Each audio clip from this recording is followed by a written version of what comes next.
Bonjour Maxime Piquette. Bonjour Jean.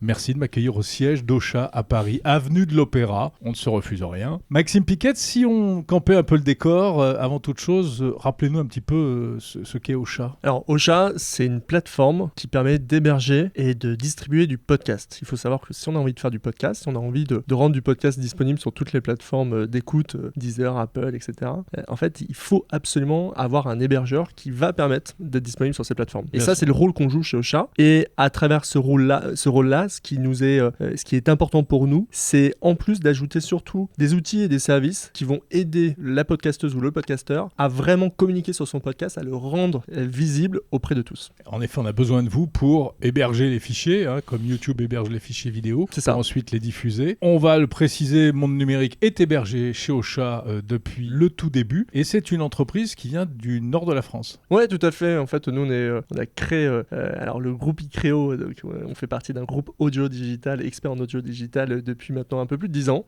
qui est situé historiquement à Lille. Et par contre, Ocha, on l'a beaucoup développé aussi avec des équipes sur Paris. On a aussi beaucoup de nos clients qui sont situés sur Paris, donc ça faisait un peu plus sens de venir sur la capitale. Alors, c'est intéressant de parler de ça avec vous parce que ça ne concerne pas que les podcasteurs professionnels ou autres. Depuis le départ, vous avez une vision très large du podcast. Pour vous, c'est quelque chose qui peut vraiment être à la portée de quasiment tout le monde. Oui, je pense que tous celles et ceux qui ont quelque chose à raconter, le podcast, c'est un média qui est extrêmement accessible, bien plus que la vidéo, parce que la vidéo, c'est à la fois du son et de l'image, et ça demande un travail vraiment particulier. Et ce que j'aime avec l'audio, c'est que ça nous rapproche. Ça nous rapproche parce qu'on enlève la barrière qui est l'écran, qui fait une barrière entre celui qui parle et celui qui écoute. Et quand on enlève ça, finalement, on se retrouve avec des auditeurs qui entendent simplement la personne leur parler au creux de l'oreille. Il y a quelque chose qui crée, tout le monde le dira, tous les auditeurs de podcast vont comprendre ce que je dis, mais ça crée une proximité incroyable en fait avec les auditeurs, entre l'auditeur et celui qui anime son podcast. Et c'est ça que je trouve formidable. En fait, c'est cette proximité, cette sincérité dans le média. C'est un média qui, je pense, a de plus en plus de sens dans les époques, dans l'époque dans laquelle on vit. Ça a 15 ans, plus de 15 ans, le podcast, Maxime Piquette. Alors, c'est un média de vieux ou c'est un média de jeune ? Mais moi, je pense que c'est un média pour tout le monde, en fait, surtout. Je pense que c'est un média qui était réservé à quelques adeptes à l'époque parce que il fallait comprendre comment le mettre. C'était un peu technique déjà à l'époque. Et en fait, ça s'est... avant Ocha, c'était même assez technique. Et ouais, c'était un peu galère de faire du podcast. Et en fait, ça s'est énormément démocratisé. Je crois que ça a aussi beaucoup démocratisé, notamment avec le fait que maintenant, toutes les plateformes de streaming audio intègrent le podcast. Deezer, Spotify, Amazon Music, etc. maintenant intègrent aussi le podcast sur leur catalogue. Et ça aussi, ça permet de démocratiser énormément l'écoute du podcast. Alors, il y a Ocha, il y a même une deuxième entité que vous aviez créée avant qui s'appelle Radio King. Et là, c'était de la radio. Alors que vous ne venez pas vraiment du monde de la radio, mais on sent que vous êtes un passionné de l'audio et du son. Radio King, c'est pour faire sa propre radio. Ouais, Radio King, c'est une plateforme qui permet facilement de créer sa propre radio sur Internet. Alors là, d'un point de vue technique, on est encore sur un autre domaine beaucoup plus complexe. Ouais. Parce que pour faire de la radio sur Internet, nous, qu'on avait commencé il y a 10 ans, c'était d'une complexité vraiment incroyable. Et on a réussi à créer un outil qui permettait de simplifier ça. Ça a toujours été, de toute façon, notre souhait avec mon associé Charles, c'est de créer des services qui étaient vraiment accessibles, faciles à prendre en main, où on cache d'une certaine manière le côté technique pour faire quelque chose de magique. Et donc on a créé Radio King pour faciliter le fait de créer une radio hyper facilement. Ouais, donc ça c'est vos deux bébés, Radio King et Ocha. Ouais. Mais Radio King, vous êtes en passe de lui trouver une nouvelle maison d'accueil, c'est ça ? Ouais, tout à fait. Une nouvelle famille d'accueil. Exactement, on est en bonne discussion avec le groupe Énergie, on est en train de discuter avec eux en vue de céder Radio King au groupe Énergie, ce qui est très, très bien aussi. On est très heureux de ça parce que ça crée une nouvelle histoire. Ça fait 10 ans qu'on a travaillé sur Radio King et je pense que c'était vraiment intéressant là, d'aller trouver une nouvelle histoire à raconter avec un groupe tel qu'Énergie qui peut amener Radio King encore plus loin. Donc concentration Ocha, où maintenant vous êtes encore plus focus sur Ocha, j'imagine. Le podcast, pour revenir à ce que vous disiez tout à l'heure, en même temps c'est un concept qui réunit plein de réalités différentes aujourd'hui. Ce sont des radios qui font du replay, ce sont des professionnels, ce sont des marques, ce sont des amateurs seuls dans leur chambre, des copains sur leur canapé. C'est tout ça le podcast. Finalement, c'est pas un peu bizarre que ce soit le même mot pour tout le monde ? Non, je crois pas. Je crois que c'est un média effectivement qui réunit tout le monde, mais d'une certaine manière, on peut se dire que c'est un peu comme la vidéo, hein, sur YouTube. On va retrouver aussi des marques, on va retrouver aussi des indépendants, on va retrouver aussi des professionnels. Donc l'important c'est le média, mais derrière c'est ce qui fait aussi la richesse du podcast, c'est de trouver tout un ensemble de contenus qui correspond à chacun. Et c'est ça qui est intéressant avec le podcast. Je pense qu'on est passé, et de façon très générale pour le coup dans le monde des médias, on est passé de médias extrêmement généralistes que tout le monde consommait, donc tout le monde consommait la même chose mais de façon très généraliste, avec des contenus très peu ciblés. Et maintenant, à la fois avec l'avènement de YouTube ou l'avènement du podcast notamment, on est maintenant tous des consommateurs bien plus précis. On écoute des contenus qu'on apprécie très particuliers. Moi j'adore la tech, j'écoute évidemment votre podcast mon cher merci. Et d'autres. Mais c'est ça qui est intéressant, c'est qu'on est sur une consommation maintenant médiatique qui est beaucoup plus précise pour chacun de nous. Oui, ce qu'on appelle des médias de niche en fait. De plus en plus de niche, même si, en tout cas spécialisés. Spécialisés, voilà, et à la fois par le contenu, pour le contenu, mais je pense aussi spécialisé aussi vis-à-vis maintenant de l'animateur, de celui qui anime la vidéo, le podcast. Comme YouTube, c'est-à-dire que la personnalisation est très importante. Ouais, totalement. Il y a cette création de communauté en fait qu'on crée à côté du contenu. On crée une communauté, on crée du lien, et ça, mine de rien, ça n'existait pas à l'époque des 6 grandes chaînes. Ça n'existait pas avec les radios FM où il n'y avait pas d'interaction, il n'y avait pas de lien avec la communauté, avec l'audience. Et c'est ce qui est formidable avec Internet, c'est de créer ces communautés-là. Bien sûr, oui, c'est vrai que personnellement je le vois tous les jours et on a un lien qui n'existe pas en radio, où on est beaucoup plus dans sa tour d'ivoire et on s'abaisse très peu. Et le podcast pour ça est beaucoup plus sympa. Alors Maxime Piquette, parlons un peu de tech, c'est le propos de Monde Numérique évidemment, parce que la tech est évidemment présente dans le podcast et encore plus aujourd'hui avec des innovations que vous préparez, que vous avez commencé à mettre en œuvre, et là il faut lâcher le buzzword, ça passe par l'intelligence artificielle. Oui, ça passe par l'intelligence artificielle parce que nous, notre vision chez Ocha, c'est de dire que l'intelligence artificielle va être une réelle aide pour les podcasteuses et podcasteurs. C'est-à-dire que la vision, c'est pas de dire il faut que l'IA remplace les podcasteurs, heureusement. Mais je vous poserai quand même la question tout à l'heure. Alors, il y a des sujets aussi sur ça, ça va être intéressant. Mais en tout cas, nous, ce qu'on a envie d'inclure sur Ocha ou de permettre chez Ocha, c'est vraiment de faire en sorte que ça devienne une aide. Et pour être encore plus précis, là, ici, c'est de dire, effectivement, j'ai travaillé sur mon contenu, j'ai enregistré ce contenu. Bon, souvent, les podcasteurs, quand ils arrivent à ce stade-là, ils passent beaucoup moins de temps sur la partie promotion. Et ça, c'est dommage parce qu'ils très importante. C'est hyper important. Ils ont passé tellement diffusion, de temps promotion, à préparer le contenu, à l'enregistrer, à prendre du temps pour ça, qu'au moment de le distribuer et de le promouvoir, ils passent plus du tout d'investissement là-dessus. Et donc, qu'est-ce qu'on veut faire ? Mais ils sont épuisés, quand on sort d'un enregistrement de podcast et du montage. On a envie de très vite le rendre disponible. En fait, on a envie de le rendre disponible à tout le monde. Et c'est là où l'IA va venir en aide, parce que il s'avère qu'on a le son, et grâce à ce son, on va pouvoir le transcrire en texte. Alors ça y est, très concrètement, c'est une fonction que vous proposez maintenant. C'est une fonction qu'on est en train de travailler en ce moment, qu'on va proposer là dans les mois prochains. En fait, je fais partie des privilégiés qui... Alors ça n'existe pas encore chez nous, mon cher Jérôme. Mais de quoi on parle ? Alors, ce qu'on a commencé réellement à intégrer, on a commencé à intégrer de l'IA aujourd'hui sur un de nos outils, mais aujourd'hui on utilise déjà les métadonnées, donc titre, description du podcast, pour effectivement aider les podcasteurs à générer un post sur les réseaux sociaux. Voilà, pour rédiger des tweets, des posts Facebook, LinkedIn, ça, c'est etc. la première étape. Mais en fait, la deuxième étape, là où on veut aller beaucoup plus loin, c'est de dire, on va pas utiliser ce que vous donnez, vous allez juste donner le contenu audio, nous on va le transcrire, ça va nous permettre de comprendre le contenu précis de ce qui va être raconté dans l'épisode de votre podcast, et à partir de ça, c'est là où on va vous proposer un titre pour l'épisode, on va vous proposer une description pour l'épisode, on va vous proposer des mots-clés, on va vous proposer des chapitres, on va vous proposer des textes pour la newsletter, on va vous créer un plan de communication entier pour communiquer sur les réseaux sociaux. En fait, on va tout vous proposer. Après, évidemment, ça reste votre travail, c'est vous qui allez... dire oui, non, retoucher éventuellement. Exactement, vous allez refaire les petites retouches, mais on va tellement vous simplifier la vie en faisant tout ça rien que pour vous. Ah ouais, ça fait envie ça. Ça donne envie. ouais, ça donne envie. C'est des choses qu'on commence un petit peu à trouver sur des tas de plateformes différentes. Exactement. Parce que c'est vrai aussi que le podcast c'est considérablement professionnalisé. Il y a beaucoup de services qui sont proposés aux podcasteurs, mais c'est un peu éparpillé dans tous les sens. Vous, votre stratégie, c'est de proposer un maximum au sein de la plateforme Ocha. Ouais, tout à fait. Je pense que ça a du sens de ne pas s'éparpiller. Nous, on est spécialistes en podcast, donc on fera que du podcast. On fera jamais autre chose que du podcast. Mais par contre, on veut vraiment proposer une suite complète. C'est-à-dire à la fois sur l'hébergement et la distribution, mais aussi sur toute la partie promotion, rendre visible le podcast. Et notamment, ça nécessite d'être connecté sur les réseaux sociaux. Il y a d'autres fonctionnalités d'ailleurs sur lesquelles on travaille aussi pour améliorer la visibilité. Mais la question qui s'est posée pour nous, c'est comment on intègre l'IA là-dedans. Eh bien, à chaque étape, je pense que demain, il y aura de l'IA chez Ocha qui va venir en aide sur chaque étape du podcasteur. Y compris en amont pour la conception, production, etc. Sur cet aspect-là, je pense que c'est moins notre rôle à jouer. Par contre, il y a déjà des plateformes qui jouent un rôle incroyable sur ça. Notamment sur la partie...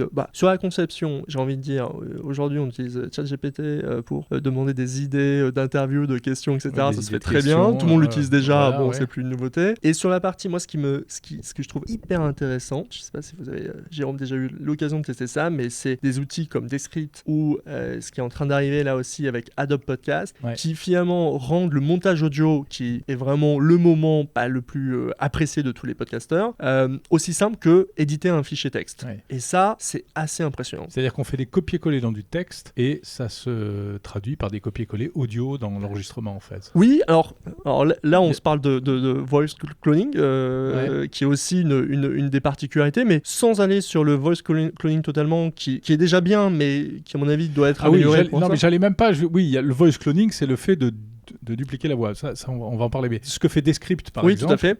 C'est... En fait, on met un audio. Descript va transcrire l'audio en texte, donc il va vous donner le texte que vous avez prononcé dans votre audio. Et à partir de ce texte-là, si à un moment donné, vous dites « Ah tiens, ce passage-là où je parle de tulipe, je le veux pas », hop, vous le sélectionnez comme vous sélectionnez un fichier texte, vous sélectionnez toute cette partie-là qui vous ennuie, vous cliquez sur « Supprimer », hop, elle disparaît. Et vous réécoutez, et ce n'est plus dans l'audio. Et c'est ça qui est formidable. Ou, effectivement, grâce au voice cloning, ce qui est possible aussi de faire, c'est de dire tiens, j'ai oublié de dire ce mot-là à tel endroit, etc., ou même une phrase complète, je vais l'écrire. Et lui, parce qu'il a fait un enregistrement de votre voix, il est capable de reproduire votre voix, il est capable donc d'ajouter des mots supplémentaires que vous n'aviez pas dit dans l'enregistrement ou des phrases complètes. Alors là, on la franchit pas encore, mais on franchira peut-être bientôt une nouvelle étape.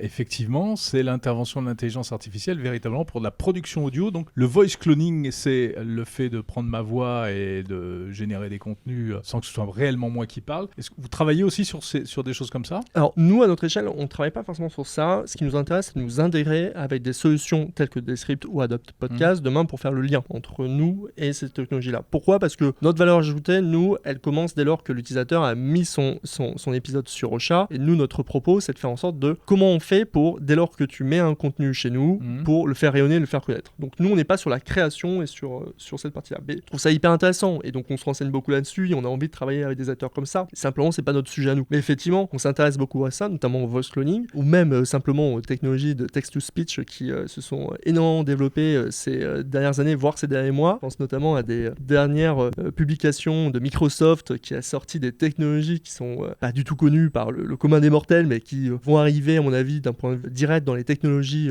qu'on va tous utiliser demain. Et c'est impressionnant. C'est-à-dire que cette idée d'avoir demain une voix artificielle qui nous parle et qui est totalement indiscernable par un être humain, qui va pouvoir mimer, parce que il ne suffit que de mimer, on n'a pas besoin que l'IA ressente, on s'en moque de ça, on veut juste qu'elle mime des intonations, des rires, des souffles dans la voix ou peu importe. Ça, il faut être bien clair, ça va arriver. C'est-à-dire que demain, il sera impossible pour vous de dire est-ce que cette personne qui est en train de me parler en audio là, est-ce que c'est un humain ou pas ? Ça sera pas possible. Mais Maxime Piquet, il y a une radio qui s'est lancée aux États-Unis qui est faite entièrement avec de l'intelligence artificielle, animateur, journaliste, programmation musicale, etc. C'est une curiosité, mais c'est pas encore un phénomène en termes d'audience. Non, mais je pense que ça, c'est très intéressant. Je pense qu'il va y avoir un intérêt pour les médias. Il s'avère que je discutais avec un média dans le nord de France, que je citerai pas, mais je leur dis, mais pourquoi vous faites pas plus de podcasts ? Je comprends pas que vous fassiez pas plus de podcasts, parce que vous avez vraiment un média local, et je sais à quel point, quand on est notamment sur des informations un peu de niche, notamment de l'information locale, c'est très intéressant pour l'audience. Vous allez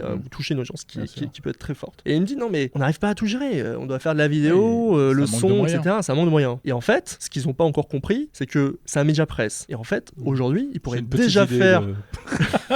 J'imagine. Il faudrait déjà faire du podcast automatiquement. Il y a notamment cet exemple que je reprends, j'aime beaucoup, qui est cette radio en Suisse qui fait un bulletin vidéo, audio entièrement avec une IA. Et même le contenu est généré par une IA. Et je peux être sûr qu'une personne lambda qui n'est pas technophile, etc., quand elle écoute ça ou quand elle voit ça, je suis persuadé qu'elle ne voit pas la différence. Et c'est très bien. Et là, en termes de podcast, demain, pour un média local, faire un enregistrement automatique par une IA d'une information locale, tout ça publié automatiquement, donc il y a la réactivité qui va être incroyable derrière tout ça. On va pouvoir balancer des bulletins d'informations en podcast très très rapidement, avec une qualité qui est spectaculaire, voire avec un peu d'audio, de son derrière, etc. Mais c'est évident que ça va être l'avenir. Pourquoi ? Parce que les médias, surtout en ce moment, elles cherchent aussi à la fois à augmenter leurs moyens et en même temps de diminuer leurs coûts. Ça, c'est clairement des technologies qui demain va leur permettre de diminuer les coûts et va leur permettre d'avoir une audience plus forte et donc d'avoir des revenus aussi plus importants. Alors c'est formidable vu comme ça, mais il y a deux aspects évidemment auxquels on pense tout de suite. C'est en termes de que fera l'humain là-dedans ? Est-ce qu'on tentera de superviser le truc sans finalement lui-même passer au micro, ce qui est un truc assez sympa malgré tout. Et puis deuxièmement, cette facilité pour produire du contenu audio, c'est la porte ouverte aussi à, une fois encore, les fake news, la désinformation, la propagande, tous azimuts. Totalement, et je pense que les deux problèmes se répondent entre eux. C'est-à-dire que justement avec la croissance des fake news, voire des deepfakes aussi qu'on peut avoir, etc., je pense que justement ça va nécessiter un travail journalistique, humain, qui sera toujours nécessaire. Et donc en réalité, moi, ma vision des choses, c'est de dire très certainement demain, on aura du contenu qui sera uniquement généré par des IA, qui sera uniquement généré en tout cas avec des technologies de text-to-speech. Je dis pas que la source de contenu ne sera pas faite par des humains, ne sera pas faite par des journalistes humains. Ça, je crois plutôt qu'on va... les choix éditoriaux de départ. Tout à fait. Et ça, je pense que c'est quelque chose qu'on va garder pendant un moment. Par contre, le fait qu'aujourd'hui, on ait des journalistes qui, à la fois, produisent la source de contenu écrit, peu importe, et ensuite doivent le retranscrire en audio, je pense que cette époque-là va bientôt être révolue parce qu'il y aura moins de sens. Je dis pas que c'est vrai pour tout. Je pense que notamment, il y a des podcasts ou des contenus audio qui sont un peu plus incarnés et qu'il va falloir qu'on garde ça. Mais encore une fois, par exemple, pour une édition locale d'information, l'incarnation du journaliste, elle n'est pas énorme. Et on la sent pas forte. Donc, sur ce présentateur type de news, même à la radio. Totalement. Pour faire du news très carré, très froid, etc. Exactement, c'est ce qu'on a besoin. Et rien de mieux qu'une IA. Exactement. Ouais. À quelle échéance ? Ça a déjà commencé. Et je pense que d'ici la fin de l'année, on va commencer à en voir de plus en plus. C'est certain.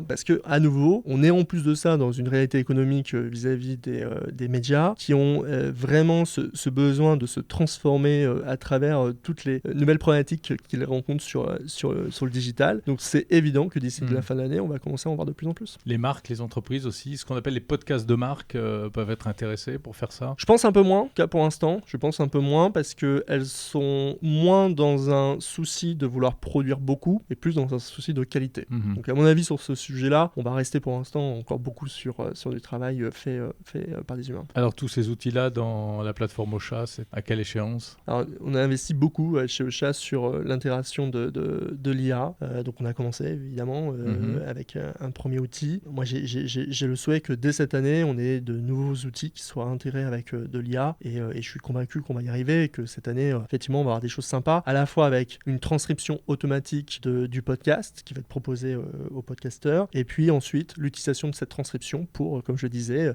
pouvoir générer en un clic un titre, une description, des mots-clés, etc. Bon, je vais pas chanter la petite chanson habituelle de oui, mais l'humain dans tout ça, et puis que vraiment ça vaudra un véritable animateur en chair et en os, mais c'est vrai qu'on se pose un petit peu la question quand même, quoi. Est-ce que les gens sont prêts à écouter un podcast, je sais pas, même une conversation entre deux IA, même s'il y a de la rigolade et de l'émotion ? C'est une bonne question à laquelle je n'ai pas de réponse et je sais pas, et en fait personnellement j'ai pas envie d'avoir un jugement de valeur là-dessus parce que tout est possible. Oui, tout est possible et c'est ce qu'on aime aussi, je crois, plus globalement avec ce qu'a apporté Internet, c'est-à-dire qu'on est chacun libre d'écouter ce qu'on a envie d'écouter. Et si demain ça nous plaît d'écouter une IA, pourquoi pas? J'ai envie de dire pourquoi pas. Je pense néanmoins, encore une fois, que le podcast, ça reste un média de la sincérité, de l'honnêteté, de la proximité, et donc ça sera toujours un refuge. Il faut être clair, ça sera toujours un refuge pour être connecté à quelqu'un de réel, à qui on peut se rapprocher, à qui on ressemble aussi. Donc je crois pas du tout, clairement, à la fin du podcast fait par des humains. Je pense que dans certains moments, c'est sûr, on aura des podcasts entièrement faits par des technologies et des IA, mais on a encore besoin de sincérité, on a encore besoin d'humains et de contact humain, donc c'est pas pour demain que tout ça va s'arrêter. Merci Maxime Piquet, fondateur et CEO de Ocha. Merci Jean.